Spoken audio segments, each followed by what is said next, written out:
Welcome to our presentation on strategies to support teen mental health during the COVID-19 pandemic. This is a re-recording of a presentation we offered on November 17th, 2020, and we wanted to make it available to all families and caregivers at Denfeld who were not able to attend that session. Thank you for taking the time to join us today. I am Donna Saylor. I'm a school social worker at Denfeld, and I have been here since 2017. Prior to being at Denfeld, I worked at Northwood Children's Services as a residential team supervisor and as a child and family therapist. So I've been working in the field of children's mental health for about 15 years. And I will turn it over to Heather now. Hi, I'm Heather Jarvis. I am also a school social worker at Denfeld. I am in a general education role.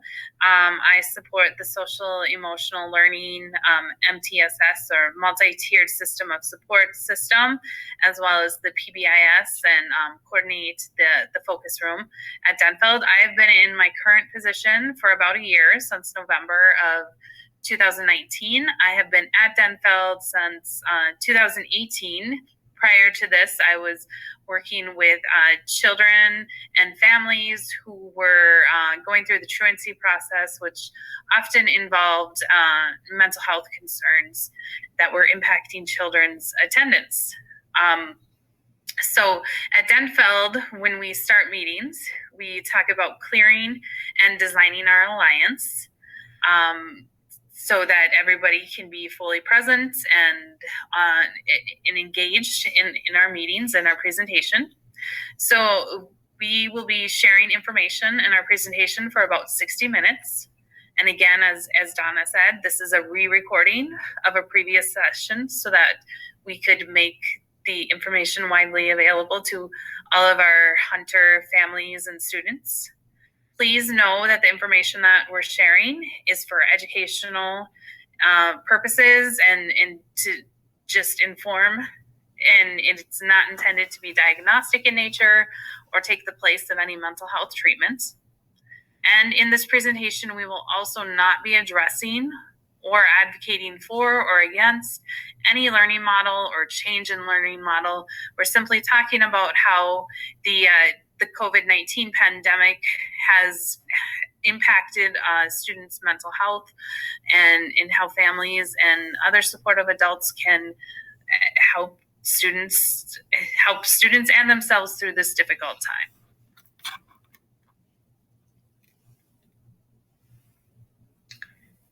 In our session today, we'll be doing an overview of stress and the stress response, some common teen responses to stress and trauma of a pandemic, mental health concerns and what to watch for, supporting your teen during COVID, coping strategies for you and your teen, information on suicide and suicide prevention, and we'll be sharing some resources on key tips for families. Now we're going to talk about a brief overview of the stress response system, as well as common or predictable or typical responses to both stress and trauma that you might see from your teen, especially during the time of the pandemic that we're currently all going through. And before we get to the overview, we just quickly want to go through a couple of frameworks that we used when developing this presentation. The first one is the whole child approach. And this is really just recognition of Denfeld's goal for all hunters to be healthy, engaged, supported, challenged, and safe, to feel supported for long-term development and success while they're at school, at home, and in the broader community. We want all hunters to have equitable access to needed resources so they get what they need when they need it. And we want them to have a sense of belonging, understanding of themselves, and awareness of how not only they impact the world around them, but how the world around them impacts them in return. And really, this is just about the 360 view of a child, not just academics, recognizing that a full 3D version of the child comes to the classroom, whether it's digitally right now or in person once we return. And the information that we're presenting tonight is all about helping you to support them while through this challenging adventure while they are at home. And then our second framework is name it to tame it. And this is a strategy or a skill that was made famous by Dr. Daniel Siegel in his book, The Whole Brain Child, and through his research of the brain. And the basis of name it to tame it is that when we have big, overwhelming, intense emotions, it can be really hard to describe and explain to other people what you're experiencing. And this is true for us as adults, and even more so for our teenagers. So by giving our teens the words to describe what they may be feeling inside helps them to manage those overwhelming, intense emotions better, which in turn helps to restore a sense of calm and gives them a sense of control over the situation. And by doing this, when we provide that language and in understanding, we help our teenagers to feel seen, heard, understood, and validated, which ultimately leads to their sense of safety and connection. And for us as supportive adults and parents and caregivers, if we're able to link the behaviors that we see on the outside with our kids, it's easier for us, if we're able to link those behaviors, what we're seeing on the outside, to what emotions may be going on the inside with with our teenagers. It's helpful for us to be able to give the best, most effective support we can to our teenagers, because it's just when you name it, you know what you're dealing with, and then you can develop a plan to help solve the problem. Once you know what you're dealing with, you know what you need. So now with our overview, we are going to start with stress. So stress is the body's reaction to a change in our environment that is perceived as a threat or a challenge, and it can feel overwhelming.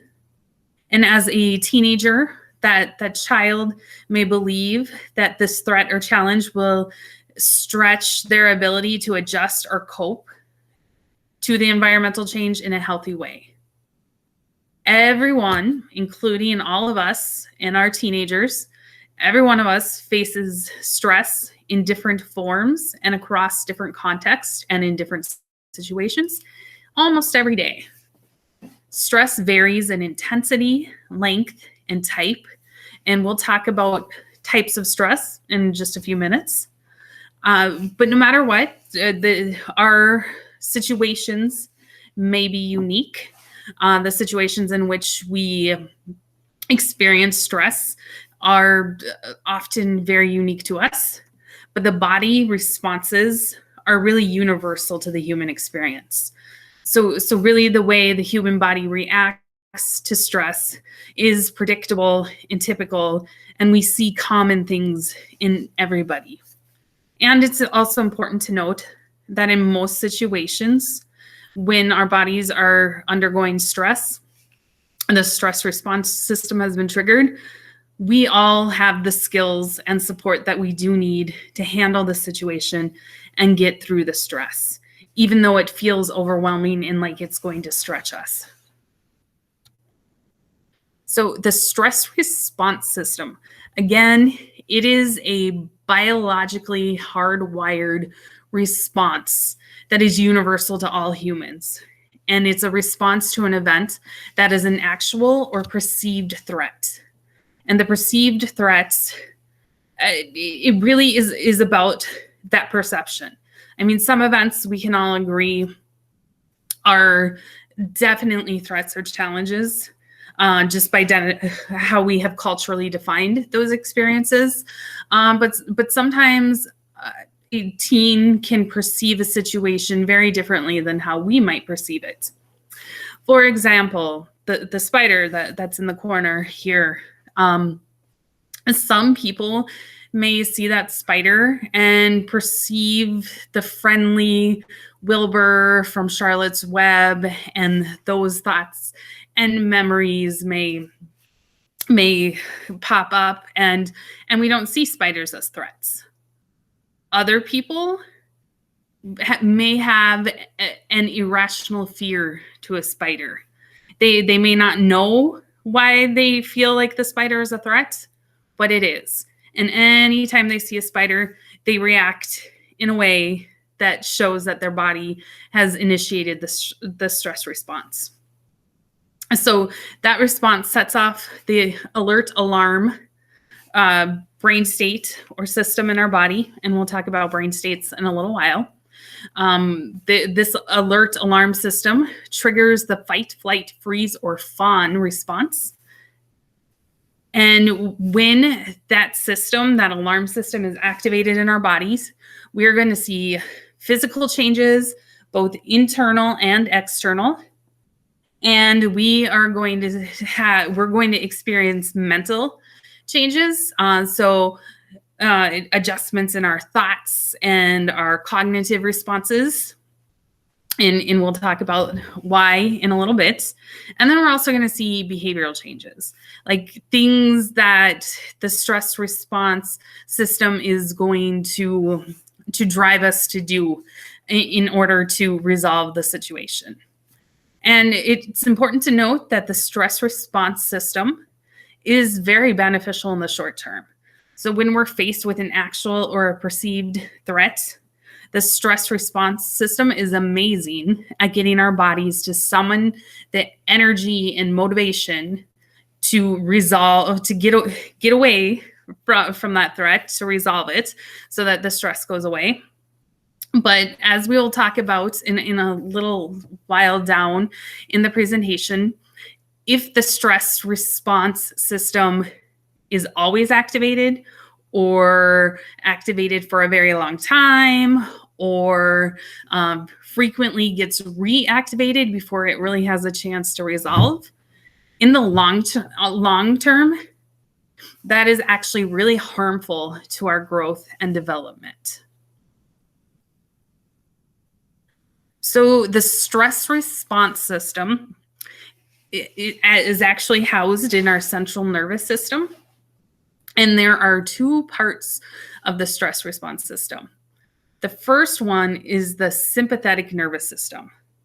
And this is described as the stress alarm and the fight, flight, freeze mode. This can also be described as like the gas pedal in a stress situation, because it sets off a system, an alarm system in our body. As the alarm system is going off, our adrenaline glands, which sit on top of our kidneys, start secreting stress response hormones. You may have heard of cortisol and adrenaline.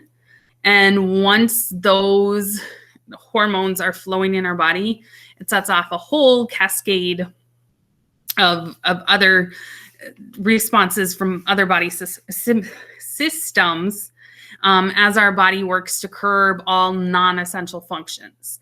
Like the focus here is really on summoning the motivation, the mood. It's focused on survival, the energy, like the body just channels everything in order to get ready to fight, flight, or freeze. So once those hormones get pumping, your heart rate increases, your blood pressure increases, your pupils dilate, your brain moves into a lower brain state to where you're not able to access some of the executive functions that normally control responsible decision-making, impulse control, organization of information. Like it goes down to a state that's really just focused on reacting in the moment without much thought in order to survive. Your breathing becomes quick and shallow. digestion, the digestion system is an example of one system that is considered a non-essential function. And that energy that our body uses to digest gets redirected away to a more, or at least what our body deems a more essential function for our immediate survival. You may notice your skin or your teenager's skin become pale because as your blood pressure increases and the stress hormone chemicals, they constrict your blood vessels and thus your blood flow so that it's redirected away from the surface areas or your skin and away from your limbs to those essential organs. That's also why you will feel your muscles tense up and you may feel your knees get shaky. And your liver starts releasing and starts producing bursts of blood glucose so that you get this burst of energy. So that's the motivation part, the energy that you need in order to react to the actual or perceived threat or challenge. So again, the goal of the sympathetic nervous system or the stress alarm is to get you to act in the moment based only on the what you need to do in order to survive. The second part of the stress response system is called the parasympathetic nervous system. This is referred to as the rest and digest stage. It's also referred to as the brake, where the sympathetic nervous system was the gas pedal that gets that alert response moving. Once the threat or challenge, or perceived or actual, is either resolved or removed from the environment, or you remove yourself from close proximity to that challenge or threat, then your body is able to relax and go into that rest and digest stage. So when the stress response system is working appropriately and effectively, it is typically self-limiting. This is what's called positive stress, which we will talk more about in just a few minutes. Again, when the stressor or threat or challenge is resolved, then our adrenal glands the brain tells our adrenal glands to stop producing the excess stress hormones, cortisol and adrenaline. And those return to baseline in our bodies.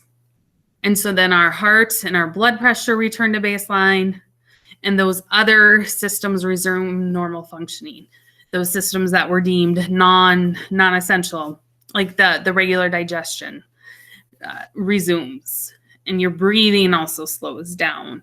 And then your skin color will go back to what it typically is as blood flow returns to those surface areas.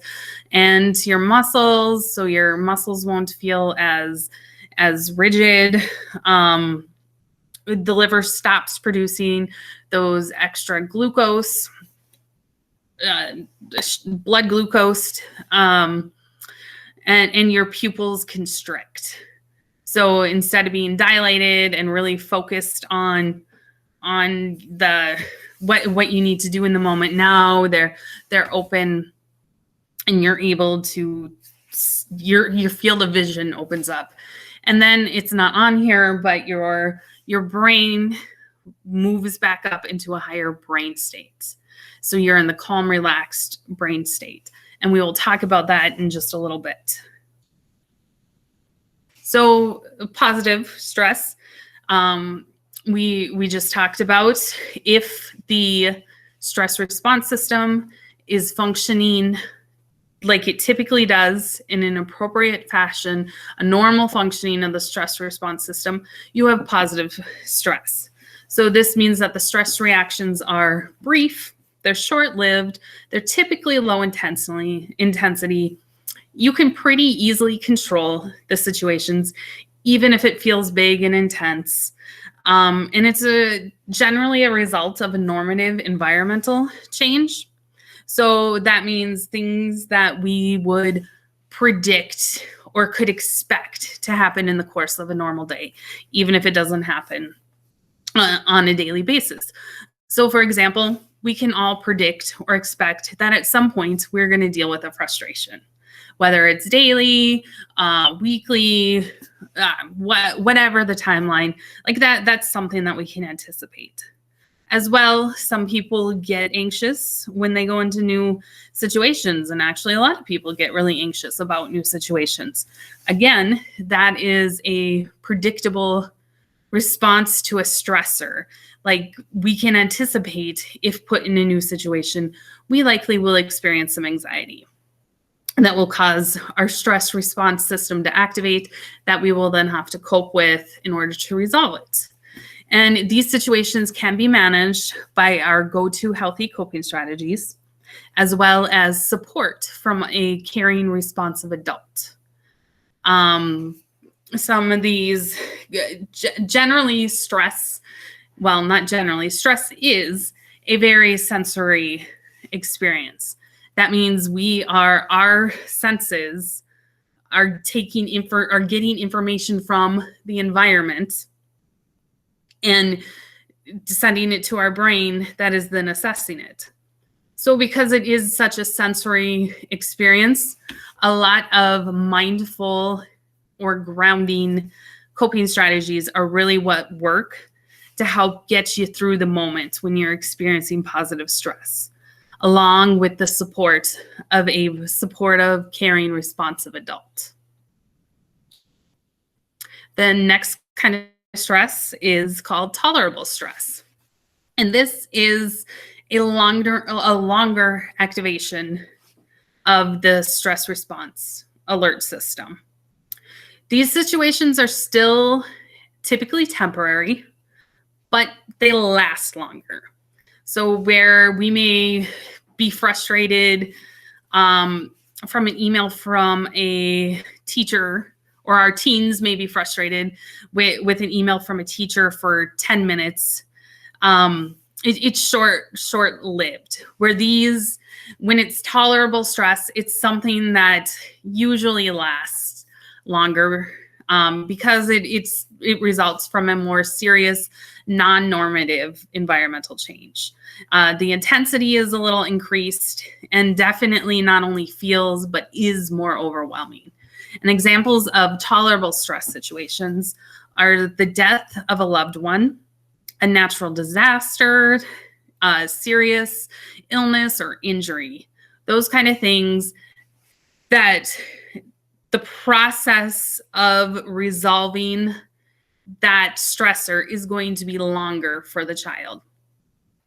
And it can either be a frequent re-encounter with the stressor, such as if they have a serious injury, like, for example, maybe they really broke their leg and they can't even use crutches. They are in a wheelchair, and the child is just an athlete, an active person who's an athlete. So every morning when they're waking up, while they have that serious injury, they're having a frequent re-encounter with their stressor. So their stress response system is getting reactivated before it's even been resolved. And it can also be a continual encounter.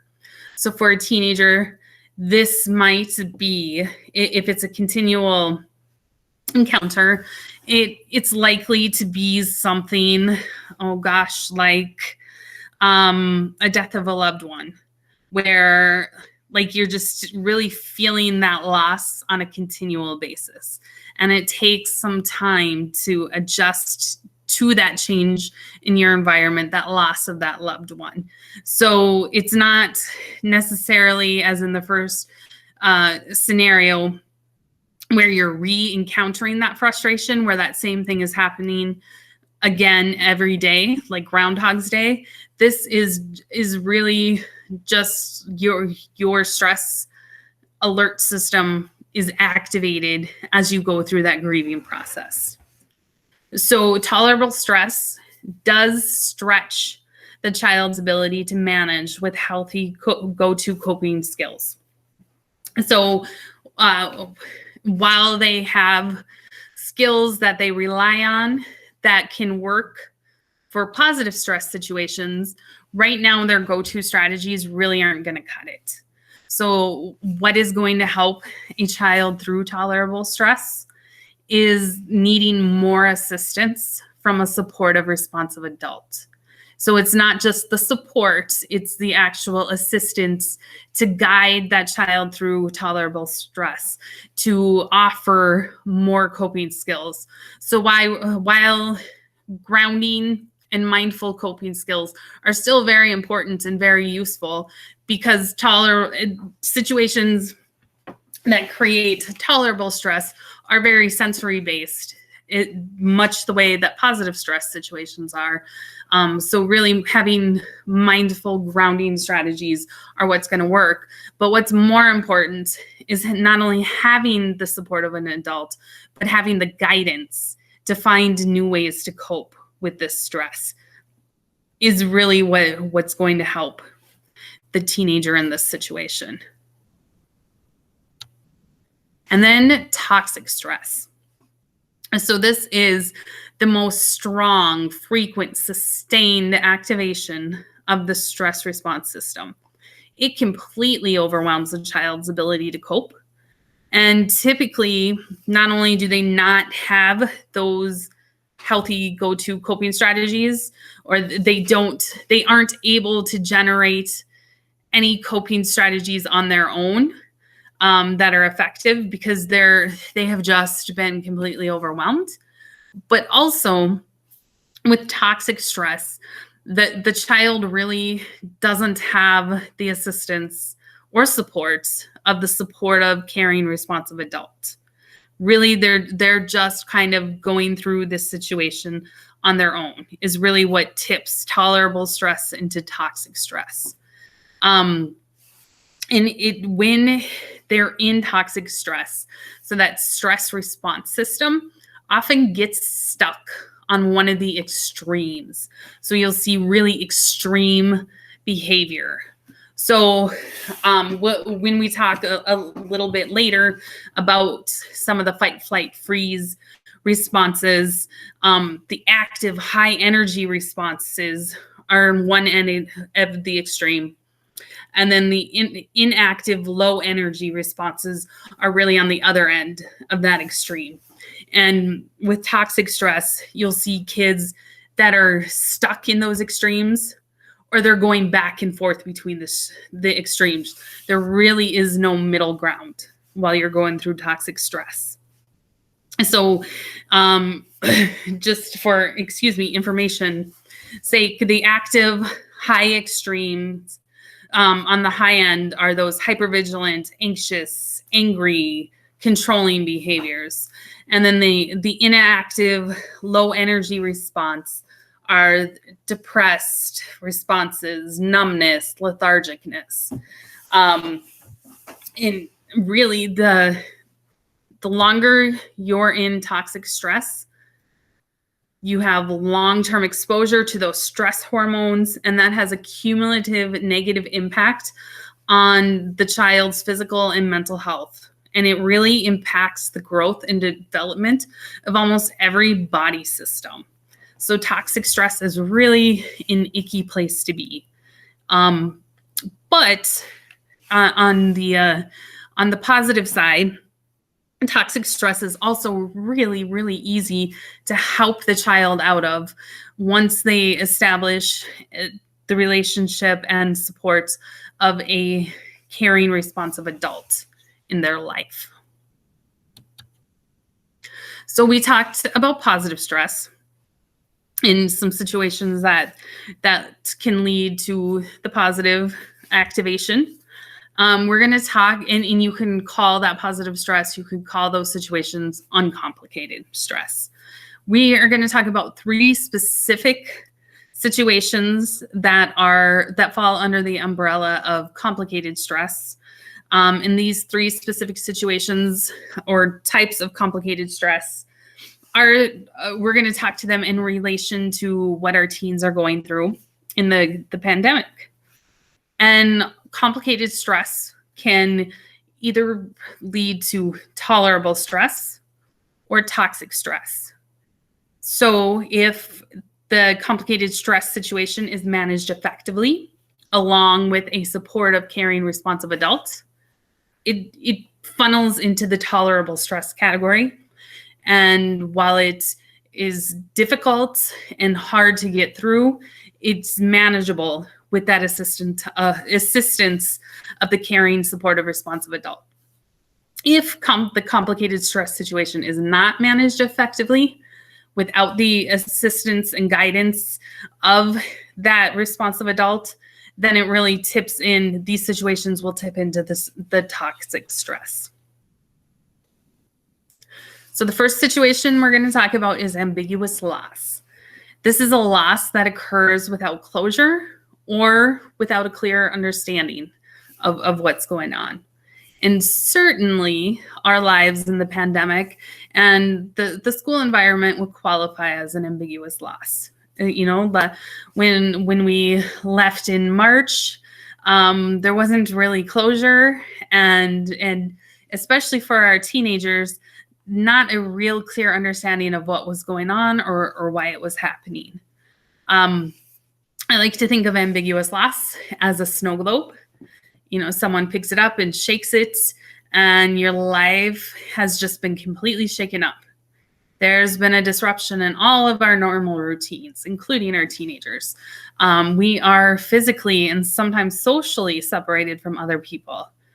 And our teenagers are missing out on traditions that are important in their lives and that they have looked forward to, like homecoming and fall ball and high day assembly for the ninth graders and ninth grade orientation. And even registration day. And they're also missing out on planned events like team tryouts and competitions, sporting competitions, and again, fall ball. And right now, all of us, including our teenagers, are being asked to exist in the unknown. We're being asked to constantly adjust, and we're accumulating losses. It really feels never ending. And it's not only for us adults hard to process, it's very hard to process for our teenagers because we can't offer them closure right now or a clear understanding. The situation is ongoing and with no end in sight. And so it's like the snow globe is constantly being shaken up before everything can settle. Some predictable, typical reactions you can see, you might expect to see related to ambiguous loss is your child feeling a global, pervasive sense of loss. So that just means it's like all over. Everything feels like a loss. It's permeating all areas of life. You can expect to see that it's very confusing and disorienting for them. You can expect to see some constant frustration and stress, as well as shock, numbness, distress, sorrow, sadness. They may have trouble sleeping. Their eating habits can be disrupted. It can be really difficult to concentrate on anything. And just generally having a feeling that they're out of control. Like it just feels like life is out of control right now. And they may even feel conflicted. And what this means is holding two truths at once. They may genuinely want to just get on with life, just go back to school, just wake up and pretend, or not even pretend, just wake up and start living life like the pandemic is not going on.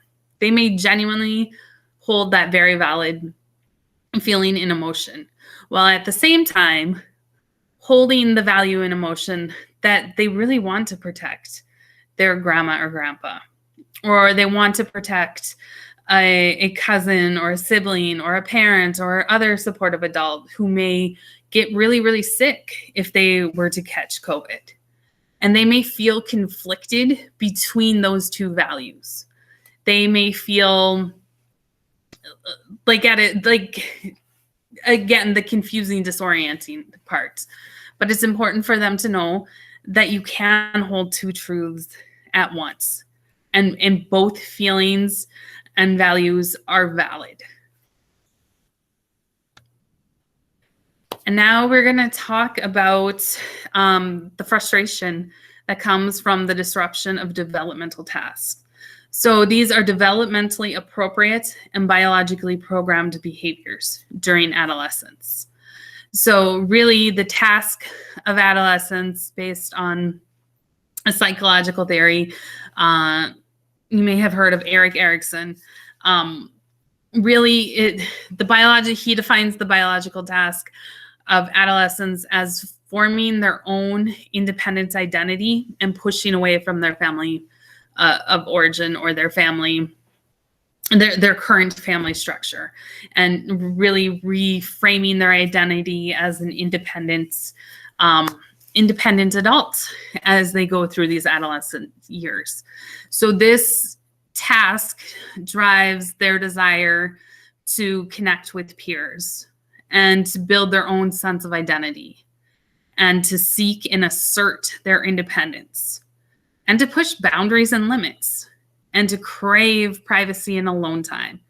And these are all developmentally appropriate behaviors and desires.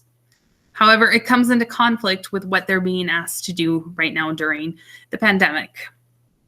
So the craving connection with peers, right now, it's at odds with the loss of connection to others, both or physically, emotionally, and socially. And some of the pushing boundaries and making sense of their identity and seeking that independence, in asserting that independence, is at odds with their ability to make choices right now, because those choices have been restricted. Some options just simply aren't available. Like right now, if you want to go have dinner in a restaurant in Minnesota with your friends, you just can't do it. That may be asserting your independence and driving your connection with peers, but it's not a choice right now because of forces beyond anyone's control in the immediate conversation. And that also, so having that independence and pushing boundaries and having alone time, there's a shift in when, where, and how we're able to move. We can't just go anywhere at any time right now. And with the encouragement to stay at home and work at home, as well as distance learning, like pretty much everyone's at home. So having the privacy and alone time is very, very limited for teenagers, and very, very frustrating. And they right now are caught between the old way of how their identity may have been structured and built, and how they're going to go through this developmental task of building their identity in a new way. And again, all of this causes complicated stress and frustration.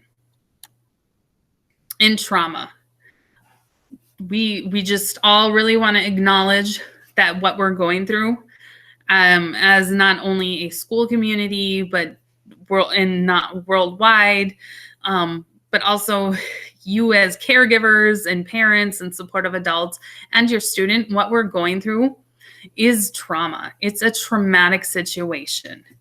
There was a sudden, unexpected, non-normative event that completely overwhelmed your child's capacity to cope. And really, it overwhelmed a lot, if not most adults' capacity to cope. We're dealing with some really difficult, hard, heavy stuff. And again, non-normative, it's something that nobody could have predicted.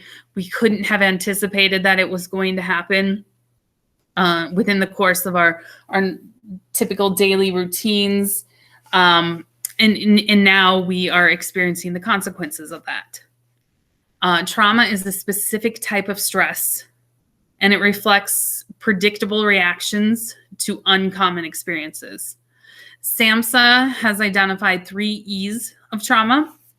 that are helpful in us understanding the context of a traumatic event for someone. So it's an event is the first E, or a series of events, or a set of circumstances. And it's experienced by an individual as either physically or emotionally harmful.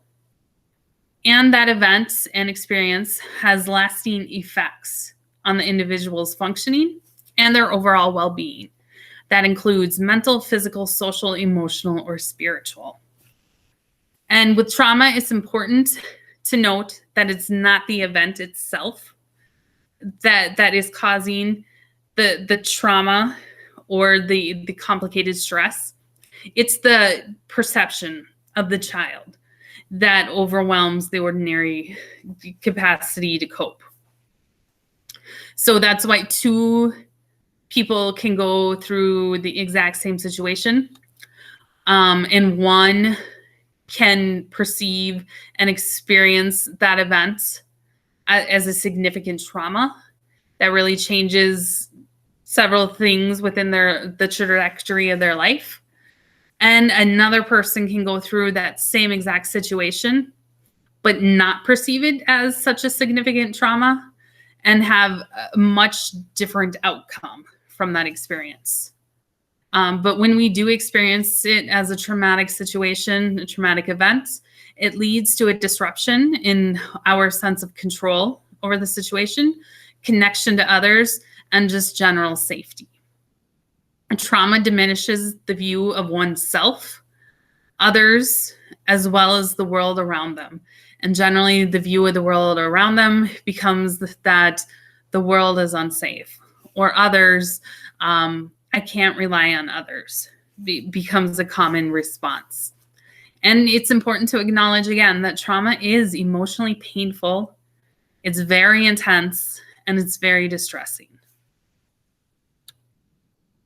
And so all of this complicated stress really leads to what is called emotional dysregulation.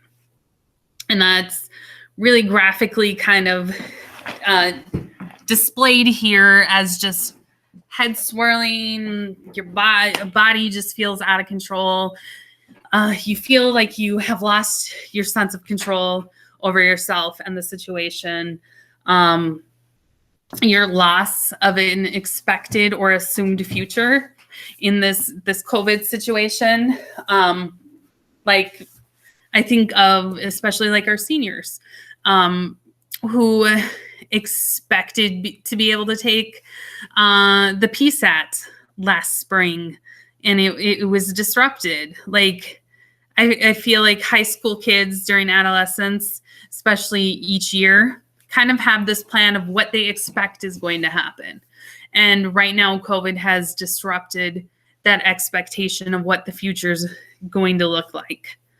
Again, we talked about this a little bit, but they're going through a shift in how their identity is constructed. Some kids really get their identity from being a student or a student athlete, or being an active member of the Denfeld community. But right now that is all on hold. And if that is how you constructed your identity, all of a sudden it can just feel very disorienting and very confusing and just dysregulating. We talked about going through a loss of connection to others, both physically, socially, emotionally. We talked a little bit about the loss of continuity of traditions or milestones, like the high day assembly for our freshmen, or freshman orientation as their first introduction to high school. And then also a shift in how time and routines are structured. So if you think about it, for our adolescents, a lot of their life has been spent being managed by the structure and routine of school. And now that is gone, and they have to figure out how to restructure their time. And that is very dysregulating. So another way to look at dysregulation or the stress response system is called the flipped lid. And again, this is Dr. Daniel Siegel's concept from his book, The Whole Brain Child. And if you look at the hand that is on, if you're looking at the computer, it's on the left side of your screen. This one right here, it is with the fingers over the thumb. That is when our brain is in a calm state. It's working effectively. So those fingers that are over the thumb, those are representative of our upstairs brain, which is our logic center or our thinking brain. This is where a lot of those executive functioning, the organization, the impulse control, the ability to manage emotions, all of that is housed in that part of the brain. Then below it in the kind of in the palm area and the thumb, that is the downstairs brain. It's the limbic regions of the brain without getting too technical. That's the emotional and memory center. And then below that, kind of at the base of the thumb down into our wrist, that is the brain stem, which is also referred to as the reptilian brain and the survival brain.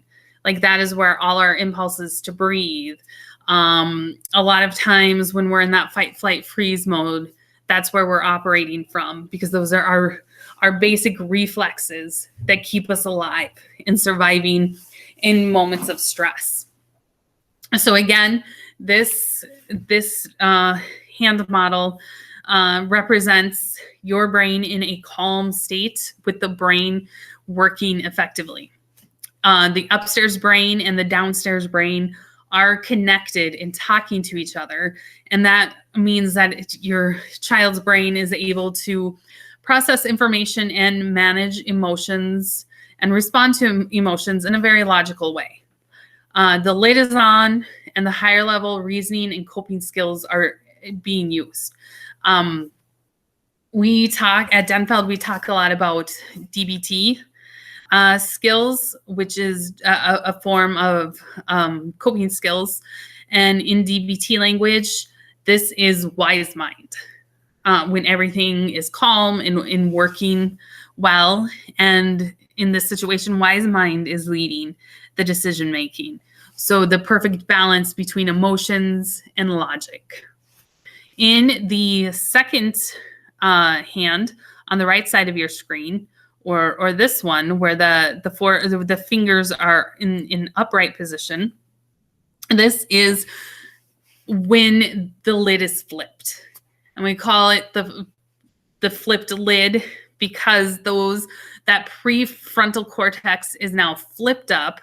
It doesn't literally do that in your head, but it's a representation of the disconnection between your upstairs brain and your downstairs brain. So this happens when the brain is flooded with too much information or sensory input, and the brain just simply becomes overwhelmed. So when your child's capacity to cope with stress, they will often flip their lid, quite figuratively, not just necessarily in their behavior. But this is when those go-to executive functioning skills just aren't cutting it. The sensory input, the stressful situation is just too much to handle. So the lid flips, and the upstairs brain and downstairs brain disconnects. And again, those higher level coping functions can't be accessed. Emotion mind is what's driving the decision making. So that emotion, those limbic regions, the emotion center and the memory center are really what's making the decisions in that moment. Just responding or reacting to the emotional assessment of the stressful situation rather than communicating with the upstairs brain and putting logic into the decision making. These are the brain states. So this is a concept developed by another brain expert, Dr. Bruce Perry. This really recognizes when we're in different brain states, how we process information very differently. So the brain operates, or the brain states operate, move from the bottom to the top. So in order to reach that top or the level or the outer ring, the brain really has to feel connected all the way from that lower brain state. If a situation is a high level of intensity, it's going to lead to an even lower brain state taking over the thinking process. So when the lid is flipped, it moves from that calm, relaxed brain state to one of the lower brain states. So, for example, the next inner ring is the alert state. And that is really like the positive stress situations, like very short term. But to get through that moment, your brain state is now processing information very concretely, where in the calm, relaxed states, you were able to handle abstract thinking. And then if it's a situation that is more on the tolerable scale, that it's more complicated stress, you move into those alarm and fear states, where now you are emotionally thinking and reactively thinking. And then if it tips into toxic stress moves from that, in between that fear state with the reactive thinking, down into terror state, where your mind is just sheerly in terror, and it's the reflexive thinking. So really the reptilian brain is kind of driving the show in the decision making at that point with toxic stress, because it is just focused on survival, because it feels like you are constantly being under attack and threatened, because that stress response system is not able to turn off and resolve.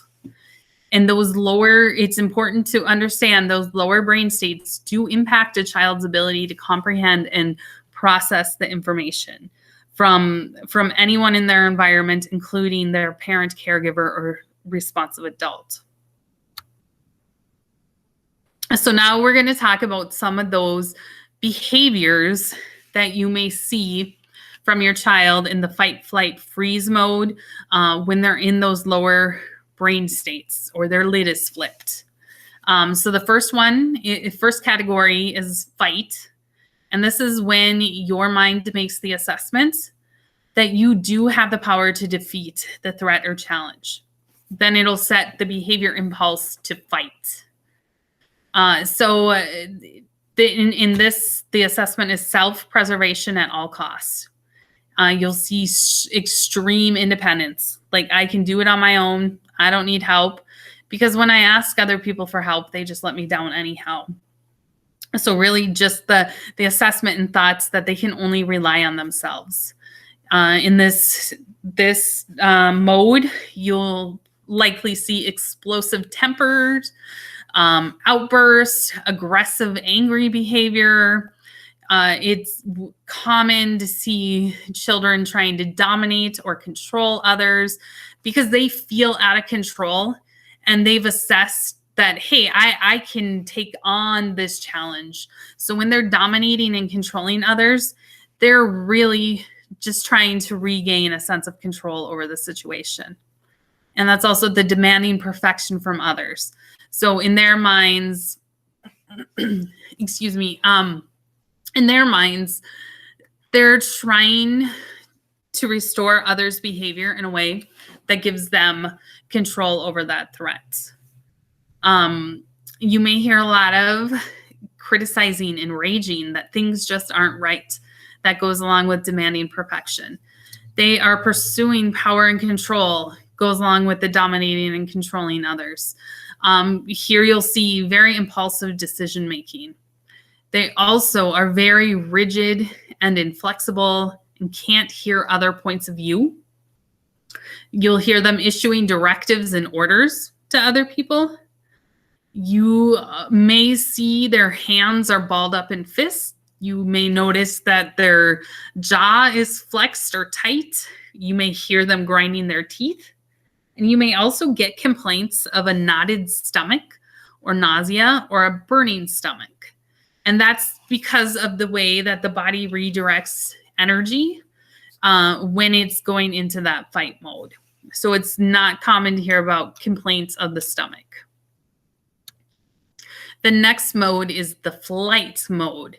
This is when your mind assesses the threat or challenge is too much to overcome, but you're able to leave the situation or escape that threat.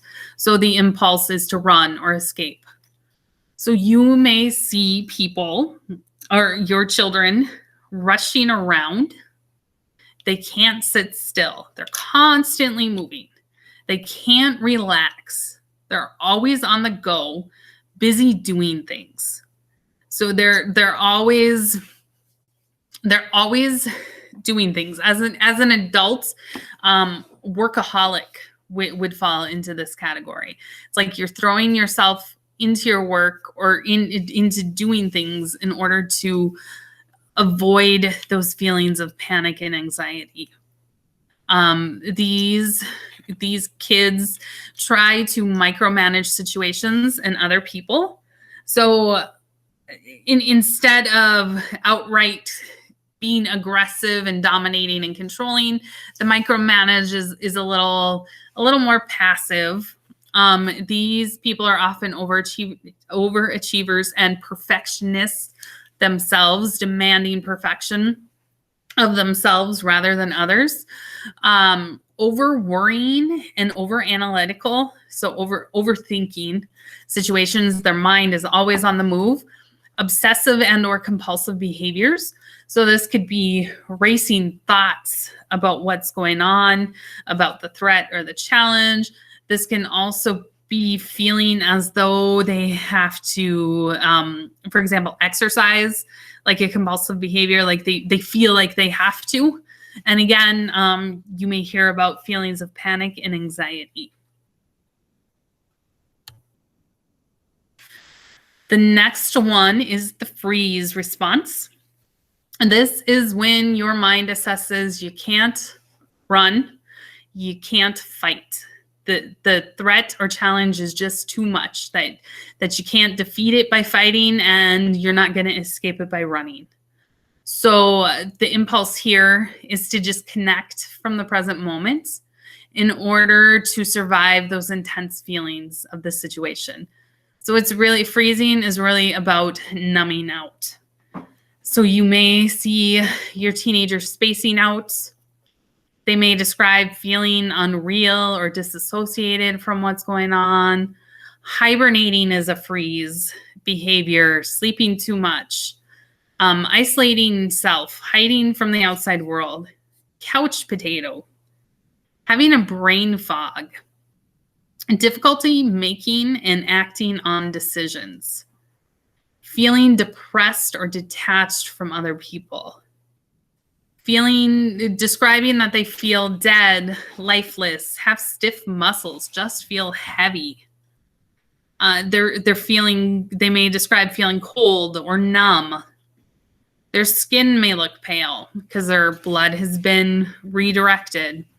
And you'll just notice an overall decreased energy level. So a lot of this is just the low end, the lethargic. Some people have described it as in the animal world, playing dead.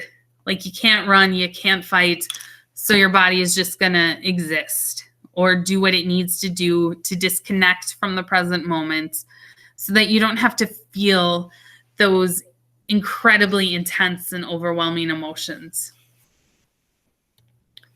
And the last category we're going to discuss is the fawn response. And this is really something that has been developed, probably within the last 10 years. And it's really in a response to recognizing a lot of these behaviors fell under freeze. Some of them were under flight, but just a recognition that these behaviors really are different from freezing or from fleeing. So again, the brain assesses that the threat or stressor is just too great, not able to run away from it, won't be able to fight it. But the impulse here is to comply with the threat or challenge in order to save yourself. So you're not numbing out from the present moment, but you're just going along to get along. So you will see people pleasing. You will see kids who are scared to share what they're really feeling with other people because vulnerability is just scary. So as long as they don't make themselves vulnerable to the threat of other people, then they're saving themselves. They avoid conflict.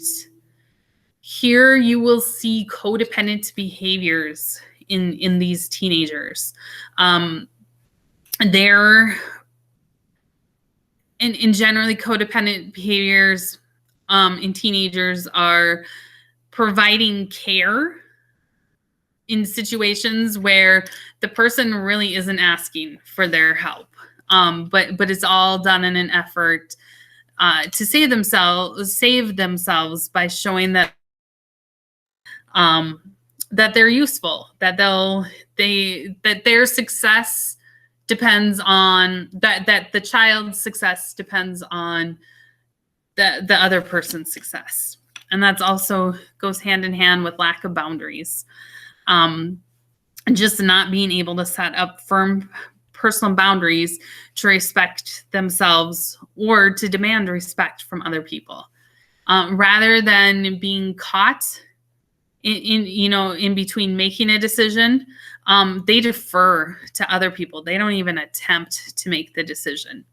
They have a hard time saying no, and they have a hard time standing up for themselves. Again, hard time setting those boundaries about this is how I want to be treated to be respected. They have a really difficult time and are easily exploited by other people. So that goes along with the lack of boundaries and the codependent behavior. It's easy to take advantage of people in the fawn response. These kids are very concerned with their social standing and being accepted and fitting in. And it's just, again, to go along to get along. Like if I'm in with this crowd, then I'm protected. And to go along with being scared to share and be vulnerable, they will focus the conversation on other people and don't like talking about themselves. So with the flipped lid and the tolerable or toxic stress, or the complicated stress situations, I should say, there is a very helpful way to intervene. And this is another Dr. Bruce Perry gem.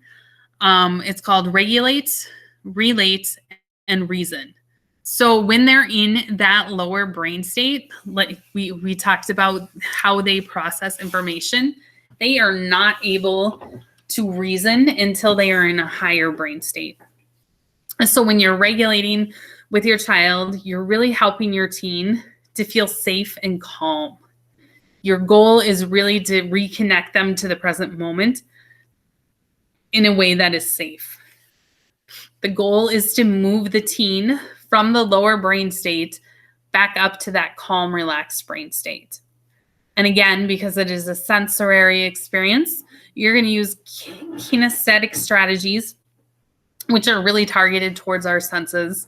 So the grounding, the deep breathing, yoga and exercise to give deep pressure, running cold water over the hands, eating sour or fireball candy, just other activities that engage those senses. So you can get the child's attention and help them calm their senses in order to come to their baseline, whether that is calming down or calming up, depending on what end of the stress response they are stuck in. And then once you have them regulated, you're going to relate. And this is about focusing on connecting with the teenager to build support. You want them, the goal is for them to know that you care and that you're interested in what's going on. And this often the brain is not fully in that calm, relaxed brain state. It's still maybe in that alert state. So using concrete strategies such as concrete short sentences and in using your words and tone of voice to validate their feelings. Even if they were in the fight mode and were doing some super aggressive, mean behaviors, you can still validate those feelings without validating the behavior. So you can just express to them, hey, I know you're feeling angry, and what you're going through is really hard. And then after you relate to them and get them in that place and closer or in, generally you shouldn't move to reason until you are definitely in that calm, relaxed state, because the teenager's brain needs to be in that state, and really any of our brains need to be in that calm, relaxed state to be able to process and talk about what happened, because that conversation often involves a lot of abstract thinking and concepts. And a note about parent, caregiver, supportive adult reactions to the dysregulation. It's important to know that how you react to that dysregulation can really impact how the child copes. So it can, again, that supportive, responsive adult can really help guide the child through tolerable stress or can tip it into toxic stress. So think about it, when a child is dysregulated, or our children are dysregulated, that typically sets off a sense of panic in us adults as a parent, caregiver, or supportive adult. And we feel like we don't have control of the situation because the child is out of control. So typically, we respond to that dysregulation, to the teen's dysregulation, by trying to regain control over the situation, assert our authority. Oftentimes that's how we think we're going to help. And you can think of it as that child is a threat or a challenge in our environment, and we're going into fight mode because our minds have assessed that we're able to take on and fight that challenge in order to reestablish control over the situation. So we may question the child. We can demand that they immediately reflect on what's going on. You can fall in the trap of giving commands or yelling or getting in a battle of wills with the child. But just remember that while the child is still in those lower brain states, while you're still trying to regulate and relate, our teenagers may respond in ways that push our buttons as parents or caregivers or supportive adults. And that is a typical, predictable response to the situation. But once our buttons are pushed, again, that can either at that point lead to dysregulation, or it can just amplify our dysregulation. And it will just lead to a gigantic power struggle that you're never going to win.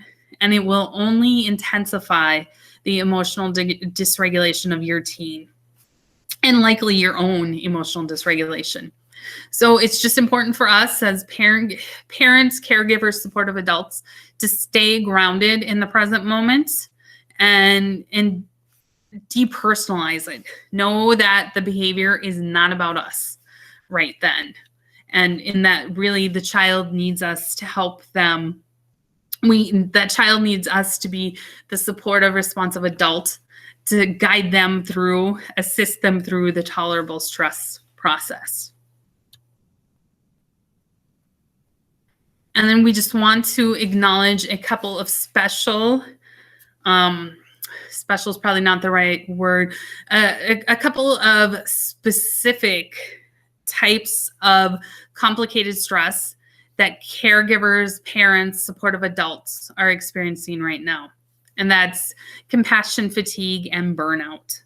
So compassion fatigue is an emotional strain that's caused by exposure and re-exposure and absorbing and witnessing the stories of how our teens are suffering right now with these traumatic experiences that they're going through, or experiences of complicated stress. Like we see it and we hear it, or you do as the parent or caregiver or supportive adults. And that witnessing or absorbing the energy of the teenager can be related to not only the intensity of a single event or a single loss, but it can also be related to the accumulation of many events. So at this point in our journey in the pandemic, it's likely that we have accumulated a lot of energy from our teenagers' suffering. So symptoms of compassion fatigue include feeling overwhelmed and hopeless and helpless or powerless, feeling angry, irritable, sad, anxious, having thoughts of self-blame, feeling like it wouldn't be an issue for your child if only you did this, or that it's your fault that they're feeling this way because you didn't do that. And then you can also just sit in, once you absorb that energy, it's very easy to just continually think of the suffering that your teenager is going through. And burnout is a state of emotional, physical, and mental exhaustion related by prolonged and excessive stress.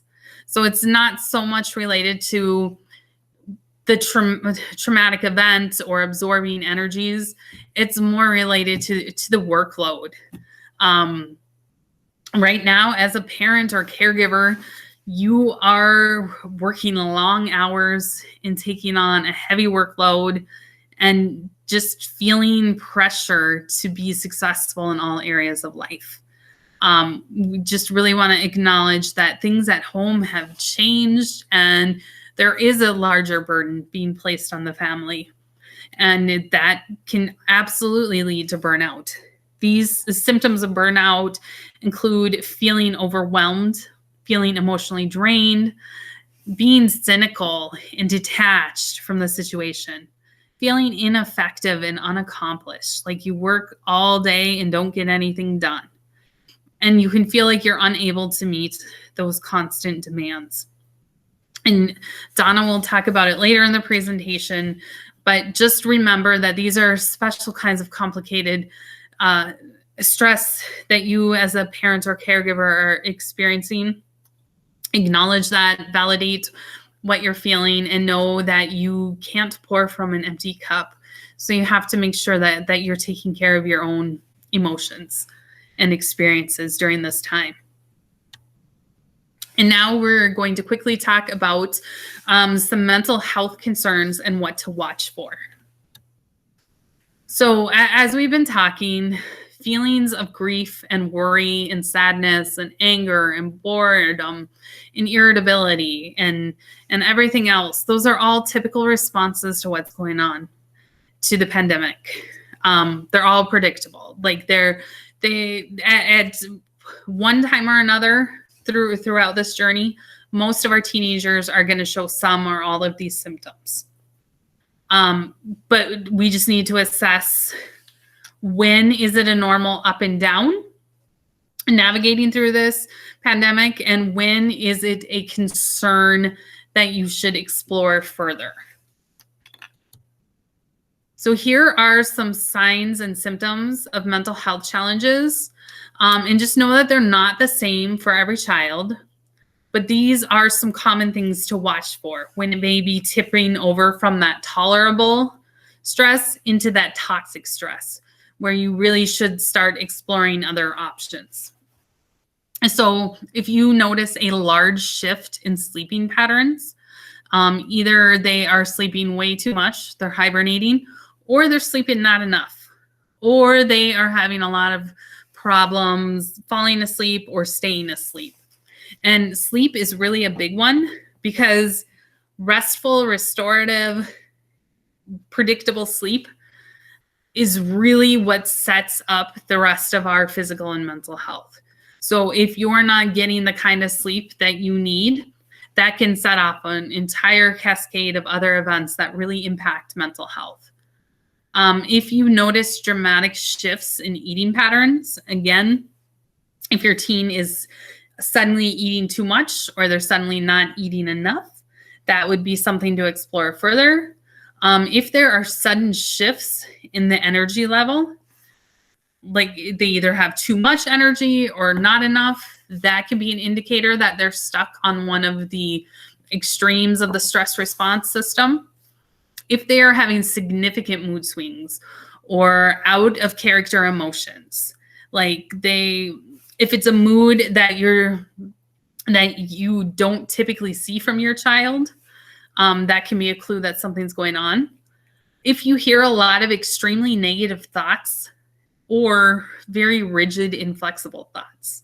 So if you're hearing all or nothing, either or, black or white, like they are just stuck on it's either this way or it's that way. If you're hearing complaints of unexplained headaches or body aches, that could be a clue that the stress is built up in various parts of their body. If their social media presence if they're on there posting dark things that are communicating to others that they feel hopeless or alone or just feel like things are never going to get better. And if your teen is using substances, whether those are unprescribed medications, alcohol, drugs, vaping, other substances, or they're engaging in other risky behaviors in order to help cope with those big uncomfortable emotions, that is a sign that they're struggling with healthy coping skills and now are turning to maybe easy to access maladaptive coping skills that can be dangerous and in the long run. So please know again that these behaviors are not the same for every teen, and they don't always mean that there's an unaddressed mental health concern. You really want to look at the frequency and intensity and the context and the pervasiveness and persistence of those behaviors. Those are what drives whether or not it's an indicator for additional supports. So with frequency, these are questions to ask yourself. If you see or feel something concerning, how frequently is the behavior happening? Did it happen just once? Or are you seeing these changes consistently over a period of time? So that's the frequency and the persistence. Like, is it occurring over and over again? And does it seem to be something that is persisting, that's maintaining over time, regardless of what the child may try, how they may try to adjust their environment? Does what is happening make sense in the current situation? Is their response reasonable given the context? So this is looking at the context as well as the intensity of their emotion. If the situation is just an everyday annoyance that maybe their favorite TV show got preempted by a football game or something on TV.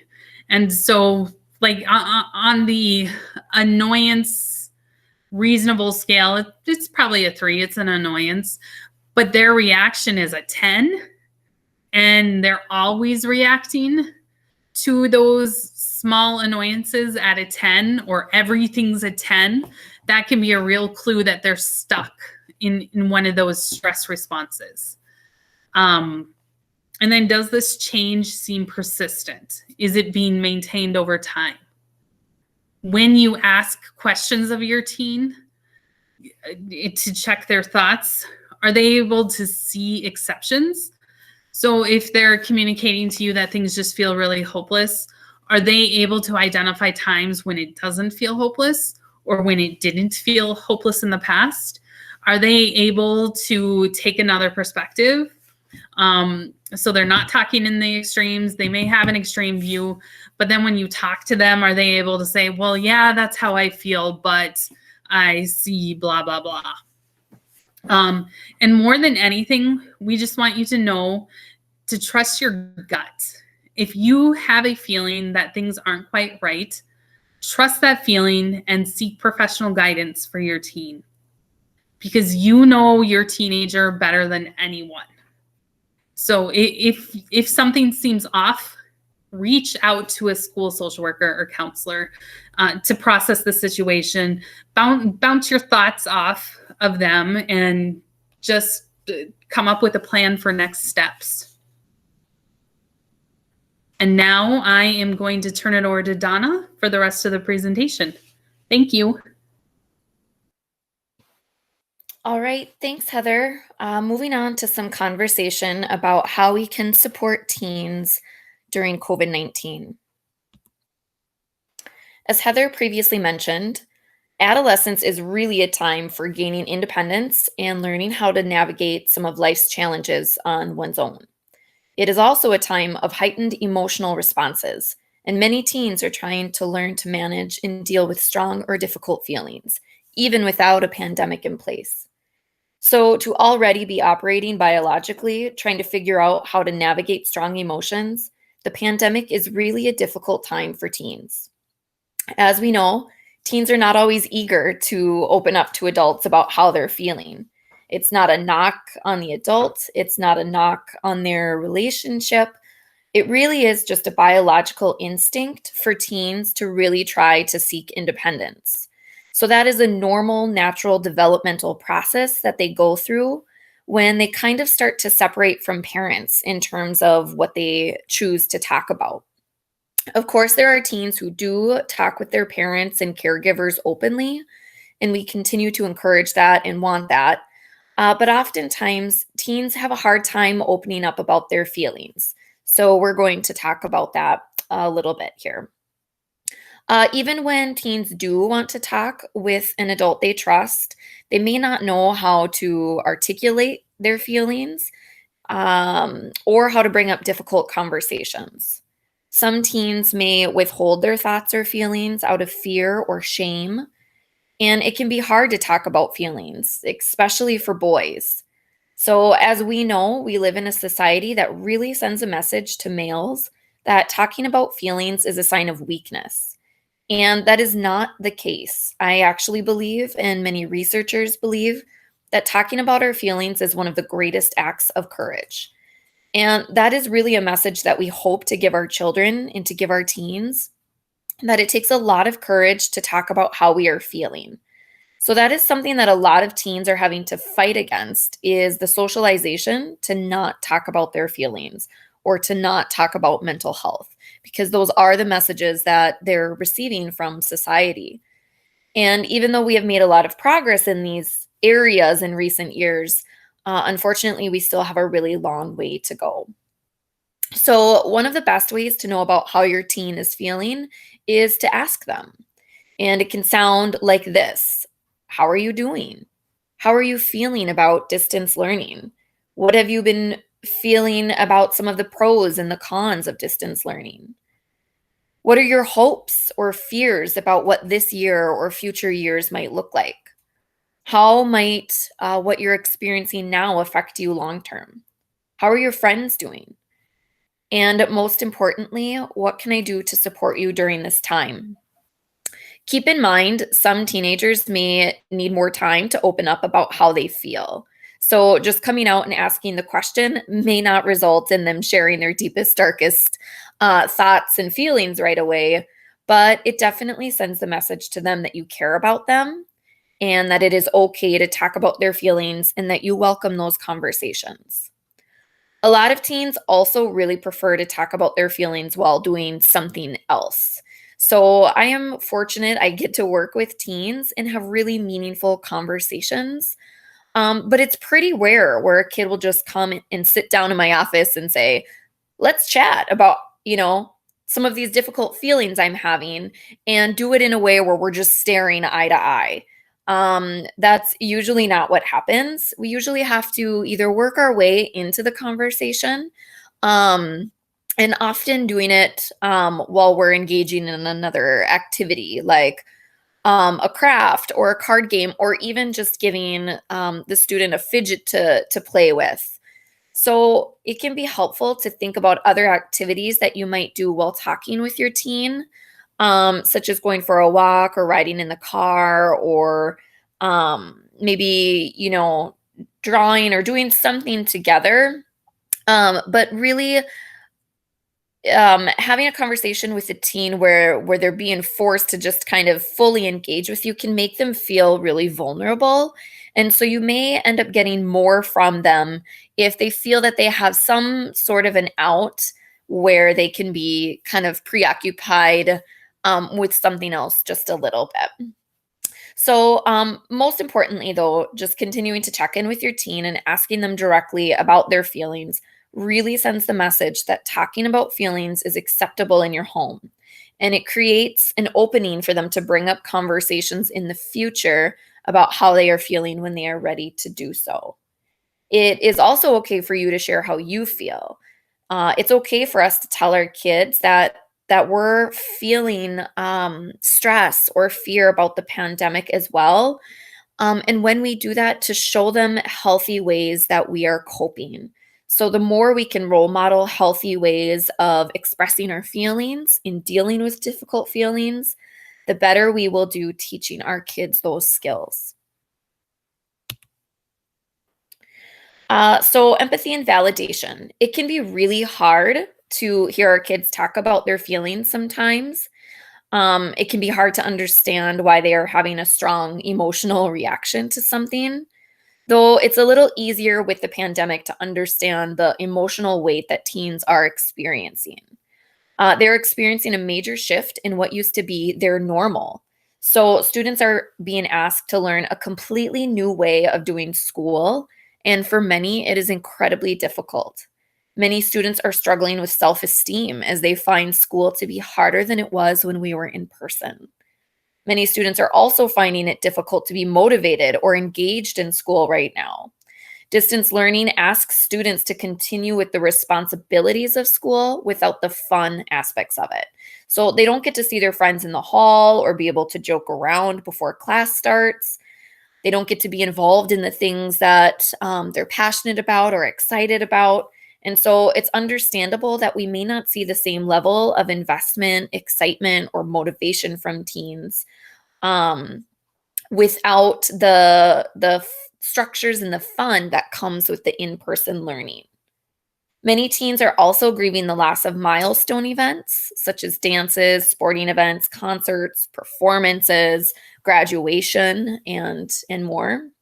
And these events are often milestones that teens have looked forward their whole life when they thought about high school, and also milestones that they use for motivation. So missing out on these milestones may be especially hard for teens if this is their senior year and the last opportunity that they have to be in school with all of their friends. So many teens are struggling with the uncertainty of their future. They're asking themselves things like, when do we get to go back to school? Will it be safe? What will next semester look like? What will happen if I don't pass this class? Will I graduate on time? Will there be a graduation ceremony?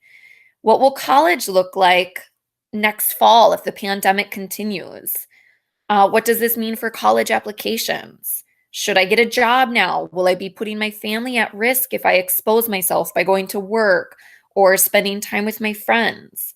And many of these questions come with a fair amount of, a lot of stress. And these are questions that used to come with a fair amount of certainty. And now everything is uncertain. And that's a big point of stress. So if teens share with you that they are in pain or disappointed, it is important to not diminish or downplay their feelings, but rather to validate and empathize and offer a supportive perspective. So you could say something like, I'm so sorry this happened, or I know this must be very disappointing for you. and acknowledge that pandemic life is hard. Distance learning is hard. Social distancing is hard. Worrying about the health and well-being of family and friends is hard.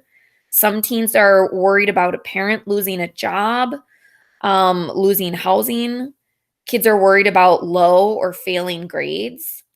And most of all, they're worried about an uncertain future. We just don't know what the future holds. And that is very scary for everyone, especially for teens who are on the cusp of adulthood. They know that in just a few months or years, they will be venturing out into the world as adults. And it is a really scary time to be doing that. If your teen is feeling some sadness or anxiety, acknowledge that it is normal. Let them know, again, that teens and adults across the world are feeling the stress and the fear that is coming with the pandemic. And although everyone experiences the pandemic differently, depending on how it lands for each individual, nonetheless, it is still a very scary and stressful time for everyone.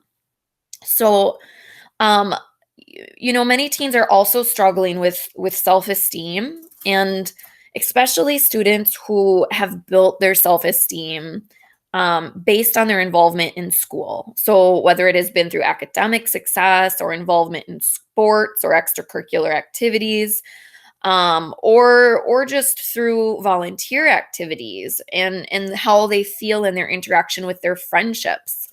Whatever it might be that they have at school that helps them to feel good about themselves, these things are on hold. And our teens are left feeling a void in this area of their lives. And for some of our students, they are grieving. And they're not only grieving the experiences, but they're grieving the person that they were when they were in school. And this really butts up against the developmental tasks of adolescents in figuring out their identity. So just sharing all of this to really illustrate how difficult the pandemic is for this age group. So when you are having conversations with your teen about the pandemic, or really any emotional difficulty they're sharing with you, it's helpful to take their lead. So oftentimes when anyone we love comes to us and shares with us that they are experiencing distress or a difficult emotion, I know I speak for myself that my natural inclination is to want to jump in and try to fix it. However, that can sometimes shut a person down from the conversation, because a lot of times teens don't want us to fix things. What they really want most is to feel understood. So when we are having conversations with our teens about how they are feeling, the most important thing for us to do first is to really validate what they are sharing with us. Saying things like, I can tell this has been really hard for you. Or I hear you that this is really disappointing that you are missing out on your senior year. Or I hear that it is really scary for you to not know what next year will look like. Or I hear that you are really worried about your friends or your family. After your teen has had a chance to really share with you how they are feeling, and if you get a sense that they feel understood, it is okay to offer solutions, or to ask if they want you to offer solutions. So it is okay to say, how can I help you with this? Is this a situation you want me to just listen? Or is this a situation you want me to help problem solve with you? And they will guide you with that. So if you are offering solutions, it is okay to ask your teen, what have you tried? Or what do you think might be helpful? Because when we defer to them, we really help to build their self-esteem and their sense of self-efficacy. And that is what a lot of teens are really lacking right now. So it can help to foster some of that empowerment that they're needing. And of course, in a time where everything feels like it is out of control, to really help our kids and teens identify what they do have control over and to focus on that. So think about, things that they have control over: their sleep schedule, their eating schedule, how much effort and time they put into their schoolwork, whether or not they reach out to teachers and staff when they have questions or need support, how much exercise or fresh air they choose to get, how much time they choose to be on video games or social media, who they choose to connect with. And we will get into these things a little bit more on the next slide.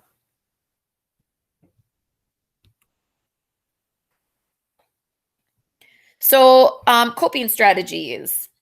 Talking with your teens about coping strategies.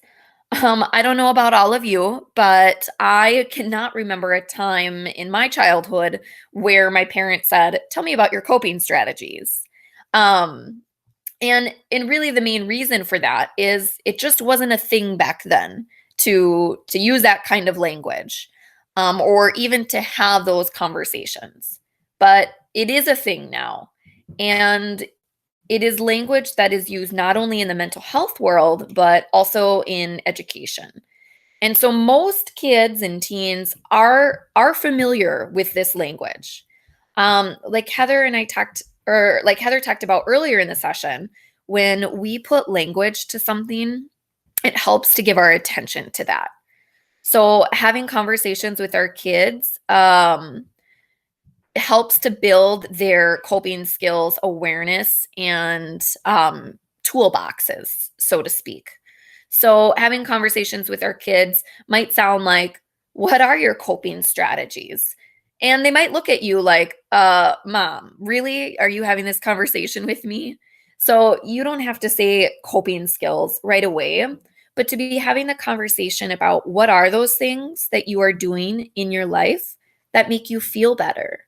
And what are those things that you are doing in your life that make you feel sort of junky, right? And then helping them to recognize that some of those things that they do that help them to feel better are coping skills. So whether we realize it or not, we all have coping skills. And sometimes the coping skills we use are healthy, and sometimes the coping skills we use are unhealthy. Sometimes the coping strategies we use are effective in the moment and help serve us in the long term, while other coping strategies might help us feel better in the moment, but are not helpful in the long term. So, for example, taking a quiet moment to be by yourself can be a helpful coping skill.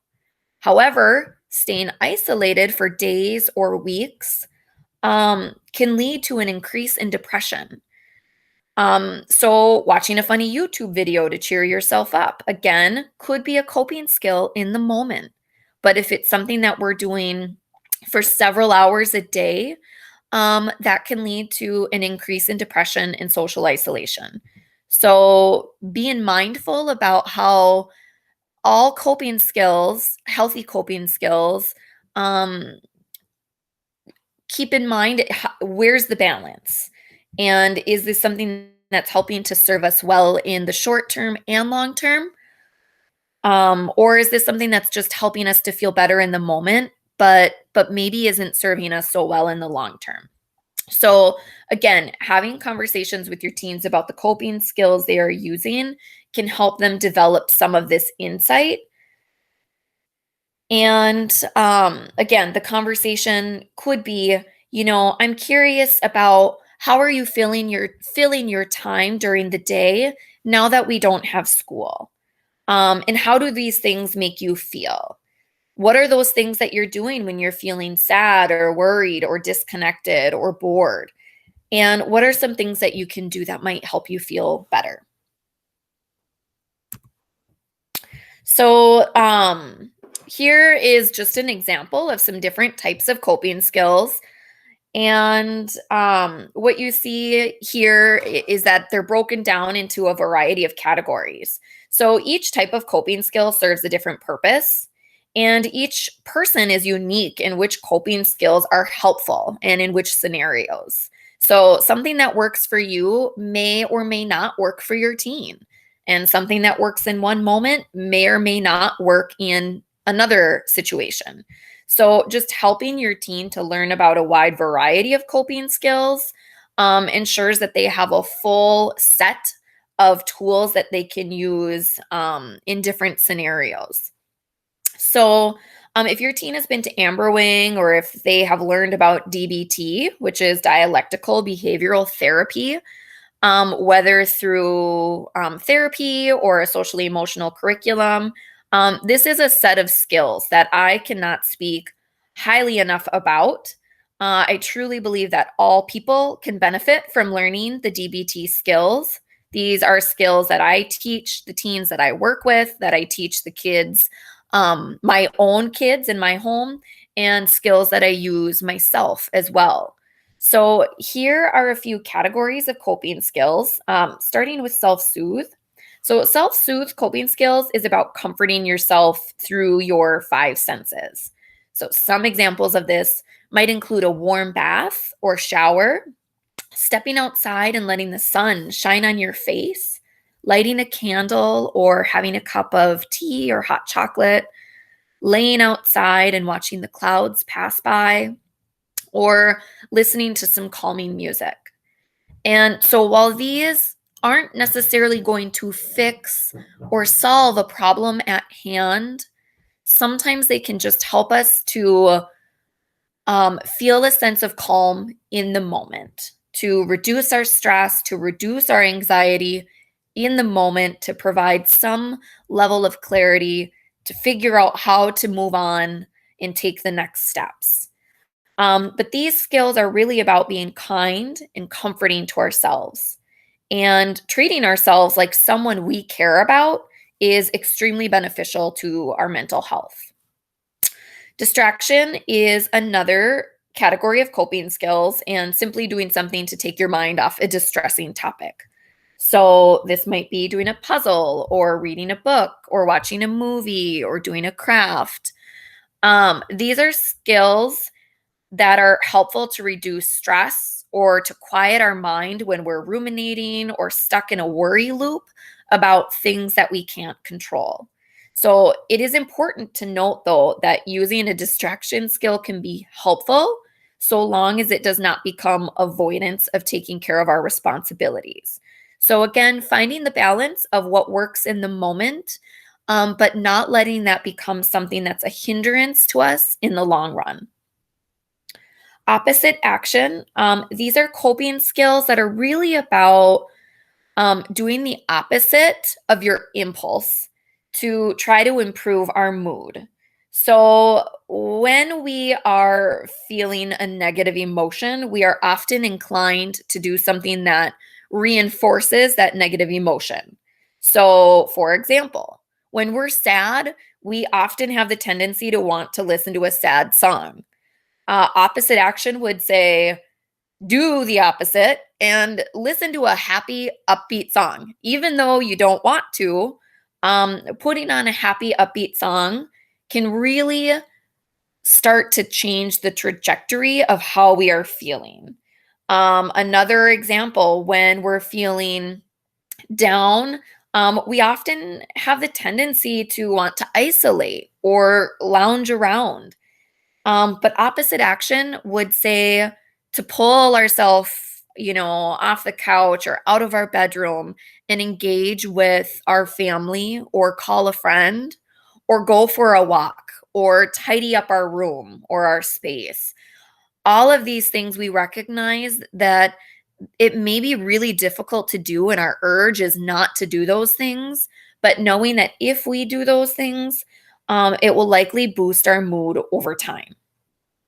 Some other coping skills, such as journaling or charting our emotions, are intended to help increase our emotional awareness and to help us gain insight to our thoughts, feelings, and behaviors, which might help us feel better, again, in the long run.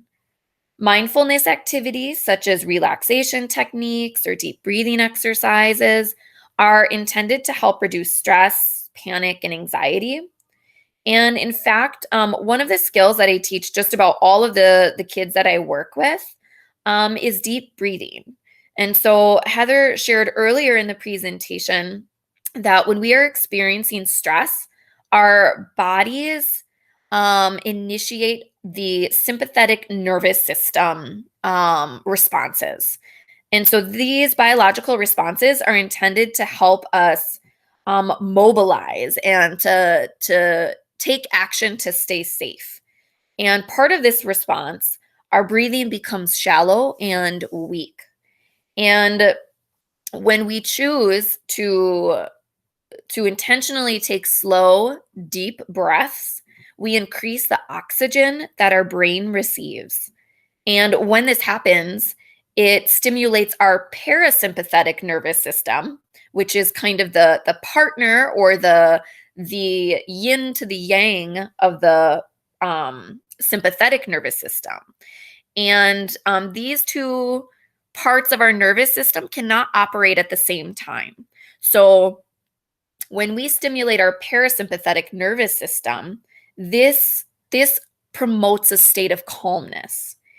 And so by us taking slow, deep breaths and increasing oxygen to our brain, the parasympathetic nervous system kind of begins to take action, and it starts to slow our heart rate, and it starts to promote that state of calm, and can move our body out of that state of stress response and into a better state of calm and relaxation.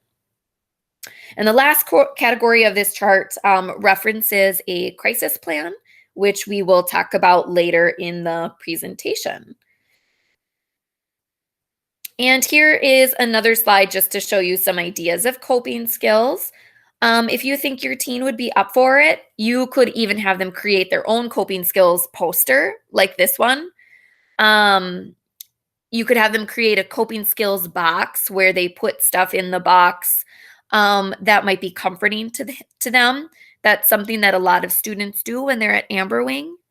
And have them put it in their room or somewhere where they can easily access that on a daily basis. So we will post this and some other coping skills resources in the link of the video. And again, just a reminder to continue having those conversations with your teen to help them continue to develop their healthy coping skills. So a little bit more about supporting your teen and creating structure and routine. As we already talked about, the loss of attending school and other activities really causes a major disruption in a teenager's routine. A lack of structure and routine can often cause teens to feel anxious or restless and unproductive. Because their brains are really wired to want structure and routine. It is meant that way because it keeps us safe. If we can predict what is going to happen, we can keep ourselves safe. And this really comes from our most primal biological instincts. And so when kids lost school and they lost the structure and routine that comes with school, that alone is enough to send their anxiety through the roof, because now they are left with this void and life has gone from predictable to completely uncertain. And that can cause their biological stress system to kick in, leaving them to feel really high levels of stress and anxiety. So helping our teens to establish some form of routine, even at home during this pandemic, especially at home during the pandemic, is really one of the best things we can do to help them reduce stress and to also give them a sense of predictability and stability during this time. Again, because that is what biologically they need right now. So, you can ask your teen about personal habits that can strengthen or weaken their mental health. That's another way to support them during this time. And so when talking with them about their routines, ask them what's helpful and what makes them feel better. Are they sleeping the right amount? Are they eating a balanced diet? How about physical activity? Are they doing anything to keep active? Are they finding ways to connect with people in a meaningful way? With that being said, a quick note about sleep. A lot of kids are turning nocturnal right now. And it makes sense because they don't have school to wake up for in the same way. So it's often a gradual process of staying up later and later. However, for many teens, if this is carrying on for too long, it can become quite detrimental to their physical and their mental health. For one, if teens are awake all night and sleeping all day, they're missing out on maybe family time in the evenings. It can also, of course, disrupt any scheduled meetings that they might have for school. And then when our circadian rhythm is off, when our sleep schedule is off, it can really cause mental fog, and it can make it really difficult for kids to feel alert and engaged, and help them to really perform at their best when they are awake. So helping your teen establish a reasonable sleep schedule will definitely serve them well in terms of distance learning and their mental health. Um, and then also a reminder that screens such as cell phones or computer screens, they emit a blue light, and that really can cause our brains to not release the melatonin that is needed to induce sleepiness. So really encourage your teen to turn off any screen at least 30 minutes before they try to go to sleep. And they'll have an easier time falling asleep if they get in the habit of doing that. So one other bullet point here, providing opportunities for contribution and productivity. This goes along with our conversation about how when our kids were in school, they had many opportunities to give back or to feel good about their efforts or successes or involvements, whether it was helping a friend or being a link leader or contributing as part of a team somehow.